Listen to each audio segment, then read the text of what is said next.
সবুজের অপার বিস্তারে ঘেরা পাহাড়ের কোল ঘেঁষে আর নীল নদীর স্রোতে আলিঙ্গিত এক স্বপ্নময় রাজ্য চন্দ্রপুর।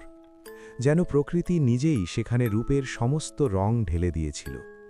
সেই রাজ্যের রাজা ছিলেন পরম দয়ালু, প্রজাদের কাছে তিনি ছিলেন পিতৃতুল্য, আর তার একমাত্র কন্যা রাজকুমারী মেঘলা ছিলেন এই রাজ্যের প্রাণ। মেঘলা অন্য সব রাজকন্যার মতো ছিলেন না। রত্নখচিত অলঙ্কার, মখমলের পোশাক কিংবা রাজকীয় আড়ম্বর এসব তার মন ছুঁতে পারত না। তার হৃদয় মুগ্ধ হয়ে থাকত পাখির কুজন, শিশির ভেজা ঘাস আর ফুলের কোমল সুবাসে। ভোরের প্রথম আলোর সঙ্গে সঙ্গেই তিনি বেরিয়ে পড়তেন প্রাসাদের বিশাল উদ্যানের পথে। কখনো পাখিদের সঙ্গে মৃদু স্বরে আলাপ করতেন, কখনো বা গাছের ডালে হাত বুলিয়ে দিতেন আপন মনে। একদিন এমনই এক শান্ত ভোরে, যখন আকাশের পূর্ব দিগন্তে সূর্যের আলো কেবলমাত্র সোনালি রেখা এঁকে দিচ্ছে, মেঘলা বাগানের এক নির্জন কোণে এসে দাঁড়ালেন। হঠাৎ তার চোখে পড়ল এক অদ্ভুত দৃশ্য। একটি ফুল, কিন্তু সে যেন সাধারণ ফুল নয়। তার পাপড়িগুলো নীলাভ আলোয় ঝলমল করছিল, যেন আকাশের কোনো নিভৃত তারা ভুল করে মাটির বুকে নেমে এসেছে। চারপাশের সব কিছু তার আলোয় মৃদু কাঁপছিল। বাতাসে এক অচেনা মায়া ভেসে বেড়াচ্ছিল। মেঘলার চোখ বিস্ময়ে বড় হয়ে উঠল। আশ্চর্য, এমন ফুল তো আমি আগে কখনো দেখিনি। ধীরে ধীরে মেঘলা এগিয়ে গেলেন ফুলটির দিকে। তার সৌন্দর্যের টানেই যেন তিনি আবিষ্ট হয়ে পড়েছেন। মেঘলা কোনো কিছু না ভেবে ফুলটা স্পর্শ করতে গেল। ঠিক সেই মুহূর্তে নিস্তব্ধতা ভেঙে এক মৃদু বিষণ্ণ কণ্ঠস্বর ভেসে এলো। আমায় ছুঁয়ো না রাজকুমারী, আমি অভিশপ্ত। মেঘলা থমকে দাঁড়ালেন। তার বুকের ভেতরটা কেঁপে উঠল। চারিদিকে তাকালেন, কেউ নেই, কোথাও কোনো মানুষ নেই। তবু সেই কণ্ঠস্বর স্পষ্ট, যেন ফুলটির অন্তর থেকেই ভেসে আসছে। এক মুহূর্তের জন্যে তার মনে ভয় জাগল, কিন্তু পরক্ষণেই সেই ভয়কে ছাপিয়ে গেল গভীর কৌতূহল আর মমতা। মৃদু স্বরে তিনি বললেন, তুমি কে? কেন নিজেকে অভিশপ্ত বলছো? ফুলটি কিছুক্ষণ নীরব রইল, তারপর যেন দীর্ঘশ্বাস ফেলে আবার বলল, আমি এক সময় মানুষ ছিলাম, এক রাজপুত্র। অহংকার আর ভুলের জন্য আমি এই রূপে বন্দী হয়েছি। যতদিন না কোনো নির্মল হৃদয় আমার স্পর্শ গ্রহণ করবে, ততদিন আমি এই অভিশাপ থেকে মুক্তি পাব না। মেঘলা কিছুক্ষণ নিশ্চুপ দাঁড়িয়ে রইলেন। ভোরের আলো ধীরে ধীরে চারপাশে ছড়িয়ে পড়ছে, কিন্তু সেই অদ্ভুত ফুলটির চারপাশে যেন এক অচেনা আবছা ছায়া ঘনীভূত হয়ে আছে। বাতাসে এক অস্বস্তিকর নীরবতা, যেন প্রকৃতিও এই রহস্যের সাক্ষী। তিনি ধীরে ধীরে বললেন, তুমি যদি সত্যিই রাজপুত্র হও, তবে এই অভিশাপের পেছনে নিশ্চয়ই কোনো গুরুতর কারণ আছে। বলো, কি ঘটেছিল তোমার সঙ্গে? ফুলটি কিছুক্ষণ নীরব রইল। তার পাপড়িগুলো যেন কাঁপতে লাগল, যেন অতীতের স্মৃতি তাকে ব্যথিত করে তুলছে। তারপর গভীর ক্লান্ত স্বরে সে বলতে শুরু করল, আমি ছিলাম এক শক্তিশালী রাজ্যের উত্তরাধিকারী। আমার শক্তি, আমার ধন সম্পদ, সব কিছুর জন্য আমি গর্ব করতাম, কিন্তু সেই গর্বই আমাকে অন্ধ করে দিয়েছিল। মেঘলা নিঃশব্দে শুনতে লাগলেন। আমার সবচেয়ে প্রিয় কাজ ছিল শিকার। ফুলটি বলতে লাগল, প্রতিদিন আমি আমার সৈন্যদের নিয়ে বনে যেতাম। হরিণ, পাখি, এমনকি বিরল প্রাণীকেও ছেড়ে দিতাম না। বন আমার কাছে ছিল শুধু বিনোদনের জায়গা। তার প্রাণ, তার সৌন্দর্য, তার ভারসাম্য কিছুই আমি বুঝিনি। চারপাশের গাছগুলো হঠাৎ যেন নিস্তব্ধ হয়ে গেল। পাখিরা তাদের কুজন থামিয়ে দিল, যেন তারাও এই কাহিনী শুনছে। একদিন ফুলটির কণ্ঠ আরও ভারী হয়ে উঠল। একদিন আমি এক বিশাল বনের গভীরে ঢুকে পড়েছিলাম। সেখানে ছিল এক প্রাচীন বৃক্ষ, অত্যন্ত পুরনো কিন্তু জীবন্ত। তার চারপাশে অদ্ভুত শান্তি ছিল। আমার সৈন্যরা আমাকে সতর্ক করেছিল ওই জায়গা নাকি পবিত্র, কিন্তু আমি হাসলাম। মেঘলার চোখে উদ্বেগের ছায়া ফুটে উঠল। আমি সেই গাছটিকে কেটে ফেলার আদেশ দিলাম, আর ঠিক সেই মুহূর্তে বাতাস হঠাৎ থেমে গেল, আকাশ কালো হয়ে উঠল। তারপর তিনি এলেন। তিনি? মেঘলা ধীরে জিজ্ঞাসা করলেন। এক বৃদ্ধা, কিন্তু তার চোখে ছিল অদ্ভুত জ্যোতি। তিনি বললেন, এই বন জীবন্ত, তুমি এর প্রাণ হত্যা করছো।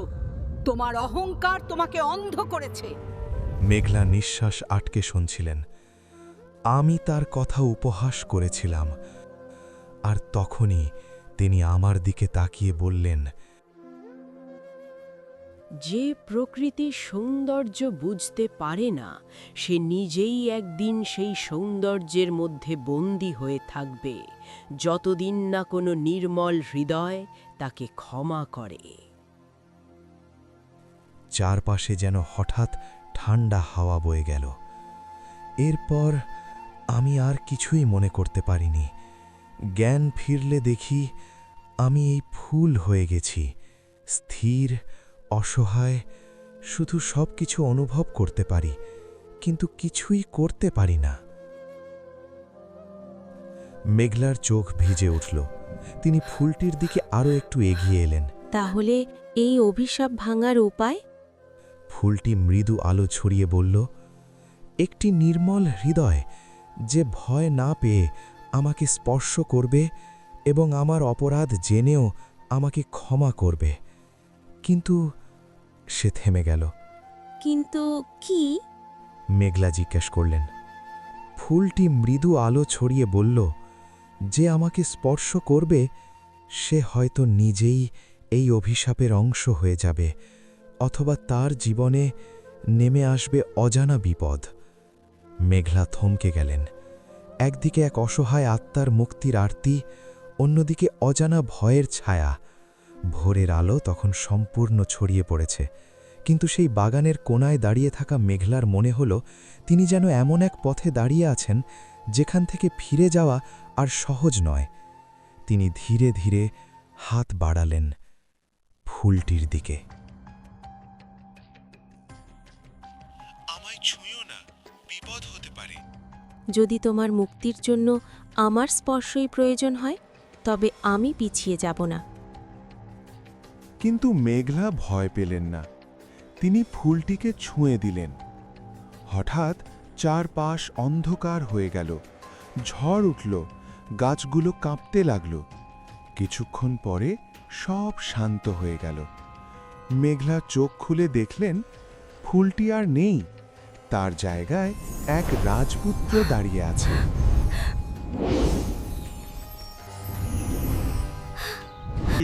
তুমি আমাকে মুক্ত করেছ, সেজন্য ধন্যবাদ। কিন্তু হঠাৎ আশেপাশের গাছপালা শুকিয়ে যেতে লাগল। মেঘলা অবাক হয়ে জিজ্ঞেস করলেন, এটা কেন হচ্ছে? রাজপুত্র দুঃখ করে বলল, আমি আগে শিকার করতে গিয়ে বন নষ্ট করেছি, তাই আমার অভিশাপ পুরোপুরি কাটেনি। ঠিক তখনই চারপাশে অদ্ভুত শব্দ শোনা গেল। প্রতিশোধ, প্রতিশোধ, প্রতিশোধ, প্রতিশোধ। একটা ভয়ঙ্কর ছায়া সামনে এসে দাঁড়ালো। সে বলল, অভিশাপ ভাঙা এত সহজ নয় রাজপুত্র, তোমার বিচার এখনো বাকি। চারপাশে ঠান্ডা হাওয়া বইতে লাগল। মেঘলা ভয়ে কেঁপে উঠলেও সাহস করে বললেন, তুমি কে? কেন এভাবে ভয় দেখাচ্ছ? আমি এই বনের রক্ষক আত্মা। এই রাজপুত্র বন ধ্বংস করেছে, নিরীহ প্রাণীদের হত্যা করেছে, তাই তার শাস্তি এখনো শেষ হয়নি। রাজপুত্র মাথা নিচু করে বলল, আমি ভুল করেছি, আমাকে ক্ষমা করো। ক্ষমা এত সহজ নয়, তোমাকে তোমার ভুলের প্রায়শ্চিত্ত করতে হবে। কি করতে হবে তাকে? এই বনকে আবার জীবন্ত করতে হবে। যতদিন না বন আগের মতো সবুজ হবে, ততদিন সে মুক্ত হবে না। মেঘলা দৃঢ়ভাবে বললেন।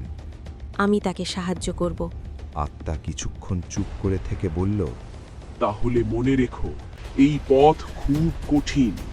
মেঘলা বুঝলেন আসল বিপদ এখনই শুরু। চারপাশে আবার নীরবতা নেমে এলো। তাদের সামনে এখন এক কঠিন পথ, কিন্তু আশা এখনো বেঁচে আছে। মেঘলা আর রাজপুত্র একে অপরের দিকে তাকালেন। পরের দিন সকালে মেঘলা আর রাজপুত্র বনের দিকে এগিয়ে গেলেন।